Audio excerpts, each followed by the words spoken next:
Hi all 5 మినిట్స్‌లో ready అయిపోయే garlic cheesy bread అయితే చూసేద్దామండి. బ్రేక్‌ఫాస్ట్‌లోకి గాని, ఈవినింగ్ స్నాక్ రెసిపీలోకి గాని పర్ఫెక్ట్ స్నాక్ అయితే ఇదేనండి. చాలా ఈజీగా అయిపోతుంది. వేడిగా తిన్నా చాలా బావుంటుంది. చల్లగా తిన్నా చాలా బావుంటుంది.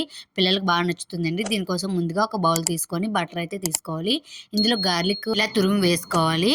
ఇందులోకి ఆరిగానో, చిల్లీ ఫ్లేక్స్, కొద్దిగా కొత్తిమీర వేసుకొని బాగా కలుపుకొని పక్కన పెట్టేసుకోవాలి. ఇప్పుడు ఒక 2 బ్రెడ్ స్లైస్‌లు తీసుకొని వాటికి మయోనీస్ అయితే బాగా అప్లై చేయాలి. నేనైతే బ్రౌన్ బ్రెడ్ తీసుకున్నాను. మీకు నచ్చిన బ్రెడ్ తీసుకోండి.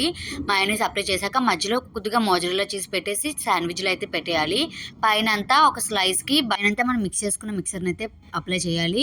ఇప్పుడు ప్యాన్ ఆన్ చేసుకొని ప్యాన్ మీద కొద్దిగా వేడెక్కాక కొద్దిగా బటర్ అప్లై చేసి 2 వైపులా కూడా మంచిగా రోస్ట్ చేసుకొని సర్వ్ చేసుకుంటే యమ్మీ and tasty garlic cheesy bread అయితే రెడీ అండి. చాలా యమ్మీగా ఉంటుంది. పిల్లలు బాగా ఎంజాయ్ చేస్తారు. వీడియో గాని నచ్చినట్టయితే లైక్ చేయండి. Thank you for watching. Thank you for supporting.